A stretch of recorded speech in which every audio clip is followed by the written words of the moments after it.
Hi friends, சுட்டு மில்லிஸோட இனி வரப்போகிற எபிசோட்ஸ்க்கான அப்புறமா தான் இந்த வீடியோவில் பார்க்க போகிறோம். அங்கே ஃப்ரெண்ட்ஸ் பார்க்கலாம். சுடர் எப்பயுமே அவங்க அத்தை சுடரை திட்டிக்கிட்டே இருக்காங்களா, அதை நினச்சி அவங்க ரொம்பவே வருத்தப்பட்டு அழுதுகிட்டு இருந்தாங்க. அப்போது அம்மு அப்படின்னு நினச்சி அபி கொடுத்த பொம்மையை வச்சுக்கிட்டு பேசிக்கிட்டு இருக்காங்க. அப்புறம் வெற்றி கொடுத்த கிஃப்டையும் அவங்கக்கிட்ட காட்டிகிட்டு இருக்காங்க. எனக்கு இது ரொம்ப பிடிச்சிருக்கு, நீங்களும் நானும் சேர்ந்து இருக்கிற மாதிரி இந்த ஃபோட்டோ எனக்கு ஃபீலிங்கை கொடுக்குது அம்மு, எனக்கு ரொம்ப சந்தோஷமாக இருக்குது. மாமா வக்கீலை பார்க்க போகலான்னு சொல்லியிருக்காரு. கண்டிப்பாக நான் வக்கீலை பார்க்கும்போது உங்களை எப்படியாச்சும் வெளியில் கொண்டு வந்துடுவேன். அப்படியே நீங்கள் வெளியில் கொண்டு வந்ததுக்கு அப்புறமா உங்களை வெளியில் கூட்டிகிட்டு வந்ததுக்கப்புறமா நான் இந்த ஃபோட்டோவெல்லாம் உங்ககிட்ட காட்டுவேன். கேப்டனையும் உங்களுக்கு இன்ட்ரடியூஸ் பண்ணி வைப்பேன். அவரை பார்க்கும்போதெல்லாம் எனக்கு ரொம்ப சந்தோஷமாக இருக்குது. அவர் என் கூட நல்லாவே ஃப்ரெண்ட்ஸாக இருக்கார் அப்படின்னலாம் அந்த பொம்மை கிட்ட சுடர் பேசிகிட்டு இருக்காங்க. பேசிட்டு அவங்களும் படுத்து தூங்க ஆரம்பிச்சிடுறாங்க. சண்முகம் இங்கே ஆல்ரெடி சுடர் பேசின எல்லா விஷயத்தையும் கேட்டுக்கிட்டு தான் இருந்தாங்க. எப்படியாச்சு சுடருக்காகவாச்சு சீக்கிரம் அபியை வெளியில் கொண்டு வந்துடணும். அது மட்டும் இல்லாமல் அவள் எந்த தப்பும் பண்ணாதவ. சுடர் எந்த அளவுக்கு கஷ்டப்படுறான். சரளா குழந்தையோட மனசை என்றைக்குமே புரிஞ்சிக்க மாட்டா.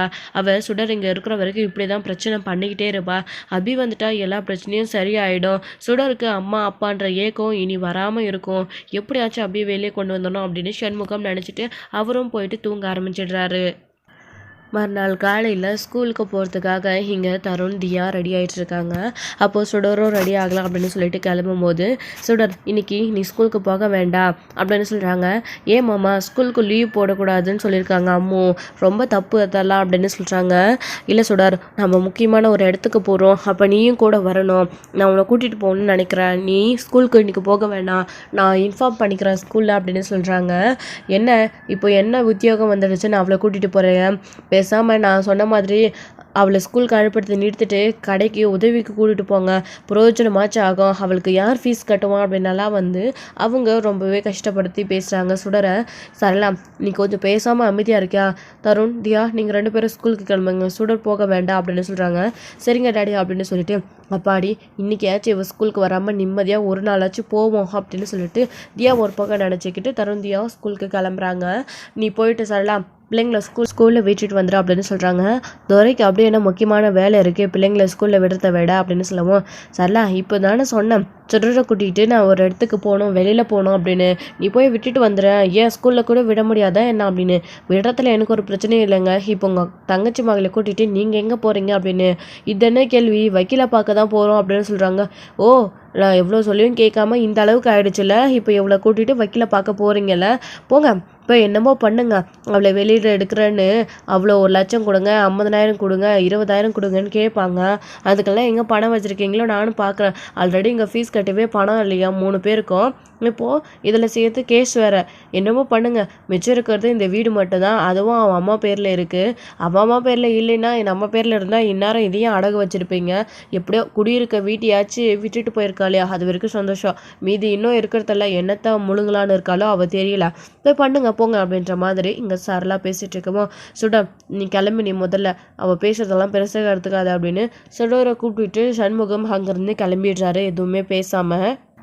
சரளா பிள்ளைங்களை கூட்டிகிட்டு ஸ்கூலில் விட்டுட்டு வரதுக்காக கிளம்பி போயிட்டுருக்காங்க. இந்த மனுஷன் எப்போ தான் திறந்து போகிறாரோ தெரியல அப்படின்னு சொல்லிட்டு ஸோ அப்படியே வெளியில் எடுக்கிறதுக்காக சண்முகம் போகிற விஷயத்தை யோசிச்சு பார்த்துட்டு அவங்களுக்கு அது பிடிக்காமல் புலம்பிக்கிட்டே போயிட்டுருக்காங்க. இன்னொரு பக்கம் இங்கே, மாமா எங்கே போகிறோம் மாமா, அத்தைக்கிட்ட சொன்ன மாதிரி வக்கீலை பார்க்கவா அப்படின்னு சொல்கிறாங்க. ஆமாண்டா அப்படின்னு சொல்லவும் ரொம்ப சந்தோஷப்படுறாங்க சுடரமே. எப்படியாச்சும் அம்மாவை வெளியில் கொண்டு வந்துடணும் மாமா அப்படின்னு. நீ கவலைப்படாதம்மா, அதுக்கு தானே இப்போ ஒரு வக்கீலை பார்க்க போயிருக்கோம். இவர் உண்மையிலே ரொம்ப பெரிய வக்கீலாம். இவர் எடுத்த கேஸோ எதுவும் அவர் முடிக்காமல் போனதே கிடையாது. எப்படியாச்சும் நமக்கு நல்ல திருப்ப அவர் வாங்கி கொடுப்பாரு, அபியே வெளியில் கொண்டு வந்துடுவார். அது எல்லாத்தையும் நம்பி தான் இவரை தேடி கண்டுபிடிச்சி நம்ம இந்த இடத்துக்கு வந்திருக்கோம் அப்படின்னு சொல்கிறாங்க. அப்படியா மாமா அப்படின்னு பேசிக்கிட்டே போயிட்டு வக்கீலோடைய வீடும் வந்துடுது, அதாவது அவரோட ஆஃபீஸும் வந்துடுது. அவர் இருக்கிற அட்ரஸ் கண்டுபிடிச்சி அங்கே போயிடுறாங்க. அப்போ தான் வெளியில் ஒருத்தர் இருக்கார். நீங்கள் யார் சார், உங்களுக்கு என்ன வேணும்னு கேட்குறாங்க. லாயர் சாரை பார்க்கணும் அப்படின்னு சொல்லவும், ஓ லாயரை பார்க்க வந்திருக்கீங்களா, சரி கொஞ்சம் வெயிட் பண்ணுங்கள், உங்கள் பேர் அப்படின்னு சொல்லவும், என் பேர் சண்முகம் அப்படின்னு சொல்லிட்டு ஊர் அட்ரஸ் இதெல்லாம் சொல்கிறாங்க. வெயிட் பண்ணுங்கள் கேட்டுட்டு வந்துடுறோம் அப்படின்னு சொன்ன உடனே இங்கே அவங்களுமே கேள்விப்பட்ட உடனே சரி வர சொல்லுங்க அப்படின்னு சொல்கிறாங்க. அதுக்கப்புறமா இவங்க சார் உங்களை கூப்பிடுறாங்க உள்ளே போங்க அப்படின்னு உடனே உள்ளே போகிறாங்க. உள்ளே போன உடனே சொல்லுங்கள் என்ன விஷயமா என்ன பார்க்க வந்திருக்கீங்க அப்படின்னு சொல்லவும், சார் நீங்கள் ஒரு கேஸ் எடுத்து நடத்தணும், எங்கள் தங்கச்சி விஷயமா செய்யாத தப்புக்கு அவள் தண்டனை அனுப்பிச்சுட்ருக்கா, 10 வருஷமாக ஜெயிலில், அவள் எந்த தப்பும் பண்ணலை சார், தேவையில்லாமல் அவள் வீண் பழியை போட்டு அவள் மேலே ஜெயிலில் போட்டிருக்கான், அதுவும் கொலை பண்ண அப்படின்றதெல்லாம் சொல்லி போட்டிருக்காங்க. என் தங்கச்சிக்கு எறும்புக்கு கூட துரோகம் பண்ணாதவ, அவள் போய் எப்படி சார் கொலை பண்ணியிருப்பா, அவள் எதுவுமே பண்ணலை சார், அவளை எப்படியாச்சும் வெளியில் கொண்டு வந்துடுங்க சார், உங்களை தான் நம்பி வந்திருக்கோம், முடியாதுன்னு மட்டும் சொல்லிடாதீங்க அப்படின்னு சொல்கிறாங்க. அவரும் யோசிக்கிறாரா, கொலை வழக்கு அப்படின்ன உடனே 10 வருஷமாக அந்த கேஸை இது வரைக்கும் யாரும் எடுத்து நடத்தாமல் இருந்திருக்காங்க, அவளை ஏன் இன்னும் யாரும் வெளியில் எடுக்கல அப்படின்னலாம் அவருக்கும் மனசுக்குள்ளே கேள்வி நிறைய ஓடிட்டே இருக்கு. ஏன்னா சார் இவ்வளோ வருஷம் கழிச்சு நீங்கள் இப்போ தான் இந்த கேஸை எடுத்திருக்கீங்க, அதாவது இப்போ தான் உங்கள் தங்கச்சி வெளியே கொண்டணும்னு நினச்சிட்டு இருக்கீங்களே, இவ்வளோ நாள் என்ன பண்ணிட்டு இருந்தீங்க, ஏன் என்னாச்சும் பிரச்சனையா, இல்லை வெளியில் அவங்கள யாரும் எடுக்க முடியலன்னு சொல்லிட்டாங்களா வக்கீலெல்லாம் ஏற்பாடு பண்ணி, இல்லை இது நீங்களும் முயற்சி பண்ணலையா என்ன எதுன்னெல்லாம் கேட்குறாங்க.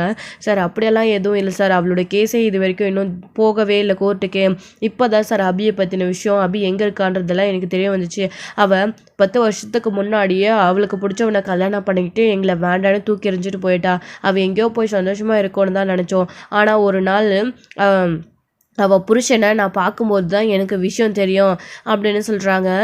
ஓ அப்படியா, ஏன் அவள் புருஷன் இருந்தும் அவளை வெளியில் எடுக்கலையா அப்படின்னு, அவளை நம்பி போய் தான் சார் என் தங்கச்சி ஏமாந்துட்டான், அவன் ஒரு ஃப்ராடு, அவனை நம்பி போனதை நினச்சி அவள் ரொம்ப வருத்தப்படுறா, இனி என் புருஷன்னு ஒருத்தன் வாழ்க்கையிலே வேண்டான்னு அவள் சொல்லிட்டு இருக்கா, எப்படியாச்சும் என்னை வெளியில் எடுனா அப்படின்னு நான் ஜெயிலில் பார்த்து எல்லா விஷயத்தையும் அபியை பார்த்து தெரிஞ்சுக்கிட்டேன், ஆனால் என்ன நடந்துச்சுன்னு முழு விவரத்தை இது வரைக்கும் என்கிட்ட அவள் சொல்லவே இல்லை, அதாவது உங்களை ஏற்பாடு பண்ணி அங்கே வர சொன்னால் அவள் உங்ககிட்டயே லாயர்கிட்டயே எல்லா விஷயத்தையும் சொல்கிறேன்னு அபி சொல்லியிருக்கா அப்படின்னு சொன்னதும், ஓ அப்படியா, அப்போ இது வரைக்கும் நீங்கள் உங்கள் தங்கச்சி எங்கேயோ சந்தோஷமாக இருக்காங்கன்னு சொல்லிட்டு கண்டுக்காமல் விட்டுட்டீங்க, ஜெயிலில் இருக்கிற விஷயம் தெரிஞ்சு இப்போ தான் நீங்கள் உங்கள் தங்கச்சியை வெளியில் எடுக்கணும்னு வந்திருக்கீங்க அவ்வளோதானே அப்படின்னமோ, ஆமாம் சார் ப்ளீஸ் சார் அப்படி எப்படியாச்சும் வெளியில் கொண்டு வந்துருங்க அப்படின்னு சொல்கிறாங்க. அப்போது இது யார் அப்படின்னு சொல்லவும், அபியோட பொண்ணு சார் அப்படின்னு சொல்கிறாங்க. ஓ அபிக்கு பொண்ணெல்லாம் இருக்காங்களா, ஆமாம் சார் இவ பிறந்து வளர்ந்தது எல்லாமே ஜெயிலில் தான் சார், இன்னொரு விஷயம் சார், என் தங்கச்சி நம்பி போனவனுக்கு இப்படி ஒரு குழந்தை இருக்குன்ற விஷயம் கூட அவனுக்கு தெரியாது சார், அவனுக்கு தெரியாமல் தான் சுடரை நான் வளர்த்துட்ருக்கேன், அபியோட பொண்ணு ஒன்று இன்னும் யாருக்குமே தெரியாது அப்படின்னு சொல்கிறாங்க. ஓ இவ்வளோ நடந்திருக்கா அவங்களோட லைஃப்பில் அப்படின்னு எல்லாம் சொல்கிறாங்க. ஆமாம் சார் அப்படின்னு சொல்லிட்டு எல்லாத்தையுமே சண்முகம் சொல்லிட்டு இருக்காங்க. அப்போ தான் சுடருக்கு தெரிய வருது, அப்போது நம்ம அப்பா இருக்கிற விஷயம் அப்பாவுக்கு நம்ம பிறந்த விஷயம் கூட தெரியாதா அப்படின்னு சண்முகத்தவே பார்க்குறாங்க. ஏமாம்மா இது என்கிட்ட சொல்லவே இல்லை அப்படின்னு கேட்குறாங்க. இல்லைடா கண்ணு எல்லாம் உன் நல்லதுக்காக தான், அது மட்டும் இல்லாமல் அப்பா யாருன்னு சுடருக்குமே தெரியாது சார் அப்படின்னு சொல்கிறாங்க. ஓ அப்படியா, இதெல்லாம் எனக்கு முழு விவரமும் தெரிஞ்சாதான் நான் கரெக்டாக கேஸை எடுத்து வாதாட முடியும், அபியை பார்த்து எல்லா விஷயமும் நான் தெரிஞ்சுக்கணும் அப்படின்னு சொல்கிறாங்க. சார் முதல்ல நீங்கள் இந்த கேஸ் எடுக்கிறீங்களா, எடுத்து அவளை வெளியில் கொண்டு வந்துடுவீங்களா அப்படின்னு சொல்கிறாங்க. என் மாமா சொல்லும்போது தான் இப்போ எனக்கு எல்லா விஷயமும் தெரியுது கொஞ்சம் கொஞ்சமாக. அங்கிள் எப்படியாச்சும் இந்த கேஸ் எடுத்து நடத்துகிறீங்களா, என் அம்மாவை வெளியில் கொண்டு வந்துடுறீங்களா, நான் எப்படியாச்சும் படித்து பெரியாளாகி வெளியில் கொண்டு வந்துடுவேன்னு ப்ராமிஸ் பண்ணியிருக்கேன். இப்போ நீங்கள் என் மாமா உங்கள் மூலிமா என் அம்மாவை கொண்டு வர ட்ரை பண்ணிகிட்ருக்காங்க, அம்முவை எப்படியாச்சும் வெளியில் கொண்டு வந்துடுங்க, அம்மு தப்பே பண்ணலை, நான் அப்பா இல்லாமல் ரொம்ப கஷ்டப்படுறேன், அப்பாவை பற்றி கேட்கும் போதெல்லாம் அம்மு ரொம்ப கோவப்படுறாங்க, எனக்கு அம்முவாச்சு என் கூடவே இருக்கணும், அப்போ தான் நான் என் அப்பாவை பற்றி கேட்காம இருப்பேன், என்ன நடந்துச்சுன்னு நான் எதையுமே அம்முக்கிட்ட கேட்க மாட்டேன், நீங்கள் அம்முவை வெளியில் கொண்டு வந்துடுங்க அப்படின்னு சுடரும் பேசுகிறாங்க. அப்படி சுடர் பேசினதுக்கப்புறமா இந்த குழந்தைக்காச்சு இந்த குழந்தை படுற கஷ்டத்துக்காச்சு கண்டிப்பாக நான் அந்த கேஸ் எடுத்து நடத்துகிறேன், அவங்கள வெளியில் கொண்டு வரேன், என்னால் முடிஞ்ச அளவுக்கு நான் பெஸ்ட்டாக ட்ரை பண்ணுறேன் அப்படின்னு சொல்கிறாங்க. ரொம்ப சந்தோஷம் சார், ரொம்ப தேங்க்ஸ் அப்படின்னு சொல்கிறாங்க. மீதி விவரத்தெல்லாம் என்னுடைய பிஏ சொல்வார் அப்படின்னு உடனே சரி ஓகே அப்படின்னு சொல்லிட்டு வெளியில் வராங்க. வெளியில் வந்து அவர்கிட்ட சார் என்ன பண்ணணும் சொல்லுங்கள், ஃபீஸ் எவ்வளோ ஆகும் எல்லாத்தையும் சொன்னீங்கன்னா ஏற்பாடு பண்ணுமா அப்படின்னு சொல்லவும், ஒரு 50,000 ரெடி பண்ணுங்க அப்படின்னு சொன்ன உடனே ரொம்ப ஷாக் ஆகிடுறாங்க சுடர் அவருடைய மாமாவும். என்ன சார் இவ்வளோ சொல்கிறீங்க அப்படின்னு. சார் என்ன சாதாரணமான விஷயம்னு நினச்சிட்டிங்களா, இத்தனை வருஷம் கழிச்சு இந்த கேஸை சார் எடுக்க போகிறாங்க, இதில் எவ்வளோ பிரச்சனை இருக்க போகுதுன்னு கூட தெரியலை, என்ன ஏதுன்னு அவங்கள பார்த்து விவரத்தை தெரிஞ்சுக்கணும், அதுக்கப்புறம் தான் எல்லாமே அவங்க பண்ண முடியும், அவ்வளோ வேணால் கொடுத்தாதான் நீங்கள் அப்படின்னு சொல்கிறாங்க. இல்லைன்னா நீங்கள் வேறு லாயர் பார்த்துக்கோங்க அப்படின்னு சொல்கிறாங்க. இல்லை சார் அதெல்லாம் ரொம்ப டைம் ஆகும், நீங்கள் ஏற்பாடு பண்ணிவிடுங்க, நான் பணத்தை எடுத்துகிட்டு வந்து கொடுத்துட்றேன், நீங்கள் சாரை அனுப்பி விடுங்க அப்படின்னு சொல்கிறாங்க. சரி ஓகே பணத்தை எடுத்துகிட்டு வந்து கட்டுங்க, அட்வான்ஸாக ஏதாச்சும் கொஞ்சம் நஞ்சமாச்சும் கட்டிட்டு போங்க அப்படின்னு சொல்லவும், சரி இப்போதைக்கு என் கையில் அவ்வளோ அமௌண்ட் இல்லை சார், 5000 கொண்டு வந்திருக்கேன் அப்படின்னு சொல்லவும், 5000 வச்சுக்கிட்டு எப்படி சார் லாயரை பார்க்க வந்தீங்க அப்படின்னு, இல்லை சார் கன்ஃபார்ம் பண்ணிக்கிட்டு அப்புறம் அப்படின்னு சொல்லவும், சரி இதை இப்போதைக்கு கட்டிட்டு போங்க, கேஸை எடுத்து நடத்துறதுக்குள்ளே பாதியாச்சும் கொடுக்குற வழியை பாருங்கள், கேஸை முடிக்கிற போது மொத்த பணத்தையும் நீங்கள் கொடுத்தாகணும் அப்படின்னு சொல்கிறாங்க. சார் கண்டிப்பாக கொடுத்து விட்றோம் அப்படின்னு சொல்கிறாங்க. அவ்வளோ பணம் அப்படின்ன உடனே ரொம்பவே அதிர்ச்சியாகி இந்த பணத்தை எப்படியாச்சும் புரட்டி ஆகணும், என்ன பண்ணி நான் புரட்டுவோம் அப்படின்னு சண்முகம் ரொம்பவே கன்ஃபியூஷன் ஆகிட்டு வராங்க. அவங்க கன்ஃபியூஷன் ஆகிற விஷயம் சுடர் பார்த்துட்டு அவங்களால புரிஞ்சிக்க முடியுது. மாமா அவ்வளோ பணத்துக்கு என்ன பண்ணுவீங்க மாமா, ஏற்கனவே என்னை ஸ்கூலில் சேர்த்து ஃபீஸ் கட்டுறீங்க, அத்தை இதுக்கே கோவப்படுறாங்க, இப்போ அவ்வளோ பணத்தை போய் ஏற்பாடு எப்படி மாமா பண்ணுவீங்க அப்படின்னு. கவலைப்படாத சுடர், ஏதாச்சும் பண்ணிக்கலாம் நீ வா அப்படின்னு சொல்லிட்டு வீட்டுக்கு கூட்டிகிட்டு போகிறாங்க. வீட்டுக்கு கூட்டிகிட்டு போன உடனே சரளா வீட்டில் இருக்காங்க. அப்போ தான் என்ன பார்த்துட்டு வந்தாச்சா, என்ன சொன்னாங்க, பணம் தலைக்கு மேலே இடியாக விழுந்திருக்குமே, என்ன பண்ணி கொடுக்க போகிறீங்க, எவ்வளோ கேட்டாங்க அப்படின்ன உடனே சரளா அது 50,000 கேட்டிருக்காங்க சரளா அப்படின்ன உடனே 50,000மா, 50,000 முழுசாக கையில் பார்த்துருக்கீங்களா நீங்கள் கண்ணில், பணத்தை 50,000 எப்படி ஏற்பாடு பண்ணுவீங்க, நான் சொன்ன மாதிரி பேசாமல் இந்த கேஸை இதோடு விட்டுருங்க அப்படின்னு சொல்கிறாங்க. இல்லை சரளா நான் வக்கீலை பார்த்து எல்லாத்தையும் ஏற்பாடு பண்ணி முடிக்க சொல்லிட்டு வந்துட்டேன், இதுக்கப்புறமெல்லாம் நிறுத்த முடியாது, பணத்தை எப்படியாச்சும் புரட்டணும் அப்படின்னு சொல்கிறாங்க. எங்கன்னுங்க போய் தேடுவீங்க அவ்வளோ பணத்தை அப்படின்னு கேட்கவும், ஏதாச்சும் பண்ணுற சரளா அப்படின்னு, என்னமோ ஒன்று பண்ணுங்க, கடைசியில் கடங்காரனை தான் நிற்க போகிறீங்க அப்படின்னு சொல்லிட்டு சரளா கோவப்பட்டு போயிடுறாங்க. அதுக்கப்புறம் தான் சுடர் நீ ஹாஃப் டே ஸ்கூலுக்கு கிளம்பு அப்படின்னு சொல்கிறாங்க. சரிங்கம்மா அப்படின்னு சொல்லிட்டு சோடரும் அதுக்கப்புறம் ரெடியாக கிளம்பிட்டு இருக்காங்க. கிளம்பும்போது சண்முகம் கூட்டிகிட்டு போய் ஸ்கூலில் விட்டுட்டு வராங்க. விட்டுட்டு வந்த உடனே அங்கே மேம் கேட்குறாங்க, என்னாச்சு ஏன் ஹாஃப் டே லீவ் அப்படின்னு. ஒன்றும் இல்லை மேடம், ஒரு சின்ன வேலையே என் மாமா எங்கள் ஊருக்கு கூட்டிகிட்டு போயிட்டு இருந்தாரு அதான் அப்படின்னு சொல்லிட்டு மறைச்சிட்றாங்க. ஏன்னா அபி ஜெயிலில் இருக்கிற விஷயத்த சொல்லக்கூடாதுன்னு சொன்னதுனால மறைச்சிட்றாங்க. அதுக்கப்புறமா சரி கிளாஸ்க்கு போ அப்படின்னு சொல்கிறாங்க.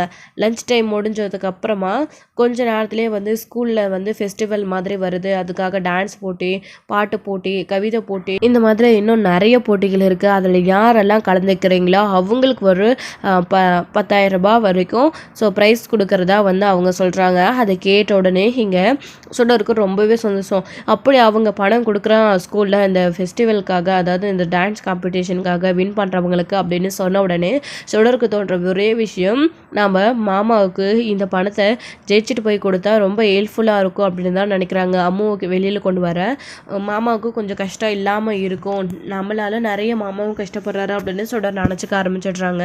அதுக்கு பேர் யாரெல்லாம் கொடுக்குறீங்களோ அவங்கெல்லாம் பேர் கொடுக்கலாம் அப்படின்ன உடனே எல்லாருமே பேர் கொடுக்குறாங்க. சுடரும் போயிட்டு பேர் கொடுக்குறாங்க, தியாவும் பேர் கொடுக்குறாங்க. இந்த காம்படிஷனில் எப்படியாச்சும் நாம் தான் ஜெயிக்கணும், அவளை ஜெயிக்க விட்டுறக்கூடாது அப்படின்னு சொல்லிட்டு இங்கே நினைக்க ஆரம்பிச்சிடுறாங்க தியா. அதுக்கப்புறமா அப்படி சுடர் பேர் கொடுத்த உடனே நீ கூட பேர் கொடுக்குறியா சுடர், எந்த போட்டியில் கலந்துக்க போகிற அப்படின்னு கேட்குறாங்க. நான் பாட்டு போட்டியில் கலந்துக்க போகிறேன் அப்படின்னு.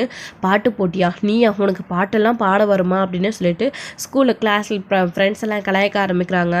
சுடர் பேர் கொடுத்துருக்கா, நீங்கள் ஏன் எல்லாரும் கலாய்க்கிறீங்க, அவள் எப்படி பாடுறான்றதை பொறுத்துட்டு அதுக்கப்புறம் நீங்கள் பேசுங்க, இப்போ யாரும் நெக்கல் பண்ணி பேசக்கூடாது அப்படின்னு டீச்சர் சொன்னதுனால எல்லாரும் அமைதியாகிடுறாங்க. என்னால் முடியும், நான் கண்டிப்பாக இதில் கலந்துப்பேன் அப்படின்னு சொல்கிறாங்க. அதுக்கப்புறமா நாளைக்கு தான் இந்த ஃபெஸ்டிவல், அதுக்குள்ளே எல்லோரும் ப்ராக்டிஸ் பண்ணிட முடியுமா அப்படின்னு கேட்கவும், என்ன மேடம் இவ்வளோ சீக்கிரமாக வச்சுட்டிங்க அப்படின்னு. திடீர்னு தான் அட்வான்ஸ் வந்துச்சு, என்ன பண்ண முடியும் பசங்களா அப்படின்னு சொல்லவும், சரி ஓகே அப்படின்னு சொல்லிட்டு எல்லாரும் அதில் கலந்துக்கிறா அப்படின்னு சொல்கிறாங்க. அப்படி பேர் கொடுத்ததுக்கப்புறமா ப்ராக்டிஸையும் ஸ்டார்ட் பண்ணிடுறாங்க. தருணுக்கு ரொம்பவே சந்தோஷம், எப்படியாச்சும் நீ இதில் ஜெயிச்சிடணும் சுடர், நீ எல்லாத்துலேயும் கண்டிப்பாக ஜெயிப்பேன், கான்ஃபிடென்ட்டாக இரு அப்படின்னு ஆல் தி பெஸ்ட்லாம் சொல்லி அனுப்புகிறாங்க அவங்க ப்ராக்டிஸ் பண்ணுறதுக்காக. இன்னொரு பக்கம் இது எல்லாத்தையுமே அரேஞ்ச் பண்ணுறது இந்த ஸ்கூலுக்காக இப்படி போட்டி வச்சுருக்காங்க அப்படின்னு அதுக்கு சீஃப் கெஸ்ட்டாக வரப்போகிறவரும் கருணா தான். அப்படி ஜெயித்த பசங்களுக்கு பணம் கொடுக்குறதும் நம்ம கருணா தான். அபியை வெளியில் எடுக்கிறதுக்காக கருணாவே சுடருக்கு பணம் கொடுத்து ஹெல்ப் பண்ணுற மாதிரி ஒரு சுச்சுவேஷன் இப்போ அமைஞ்சிருக்கு. அப்படி தான் சுடர் அந்த பார்ட்டிசிபேட் பண்ணி அந்த காம்படிஷன்லேயே வின் பண்ணிடுறாங்க. இவங்க பாடுற பாட்டை கேட்டு எல்லாருக்குமே ரொம்ப கஷ்டமாக இருக்குது, எல்லாருமே அவ்வளோ கண் கலங்கிறாங்க, ஃபீல் பண்ணி சுடர் பாடுறாங்க. சுடர் அந்த பாட்டு போட்டியிலே ஜெயிச்சிடுறாங்க. கருணாவும் சீஃப் கெஸ்ட்டாக அவர் கையாலேயே சுடருக்கு பணத்தை கொடுக்குறாங்க. அதை வாங்கினதுக்கப்புறமா அவங்களுக்கு ரொம்ப சந்தோஷம். அங்கே விஷயம் தெரிஞ்சு எல்லாருமே இருக்காங்க. சுடரோடைய அதாவது மாமா மாமா, அத்தை எல்லாருமே இருக்காங்க. அவங்க ஜெயிச்ச உடனே அவங்களுக்குமே ரொம்ப சந்தோஷம். அந்த பணத்தை எடுத்துட்டு வந்த உடனே நேரா சண்முகத்துக்கிட்ட தான் குடுக்குறாங்க. எதுக்காக அப்படின்னு கேட்கும்போது, அம்முவ வெளியில எடுக்கிறதுக்காக அப்படின்னு சொன்னதும் அவருக்கே ரொம்ப கஷ்டமாயிடுது. இதுக்காகவா கஷ்டப்பட்டு நீ கலந்துக்கிட்ட அப்படின்னு கேட்குறாங்க. ஆமாம் மாமா, உங்களுக்கு ஹெல்ப்ஃபுல்லாக இருக்கும் இல்ல, நீங்களே ரொம்ப கஷ்டப்படுறீங்க அப்படின்னு சொன்ன உடனே அவருக்கு ரொம்ப சந்தோஷம். ஸோ இதோட இந்த எபிசோட் வந்து முடிச்சிருக்காங்க. அடுத்தடுத்த எபிசோடில் என்ன நடக்க போகுது, சுடரோட இந்த விடாமுயற்சினால ஸோ எப்படி ஆச்சு லாயர் வாதாடி ஸோ கோர்ட்லேருந்து அபிக்கு ரிலீஸ் கிடச்சிடணும், ஜெயிலேருந்து அவங்க வெளியில் வரணும் அப்படின்னு யாரெல்லாம் நினைக்கிறீங்களோ அவங்க இந்த வீடியோக்கு ஒரு லைக் பண்ணுங்கள், ஷேர் பண்ணுங்கள், கமெண்ட் பண்ணுங்கள். மறக்காமல் பெல் ஐக்கானை கிளிக் பண்ணி வச்சுக்கோங்க.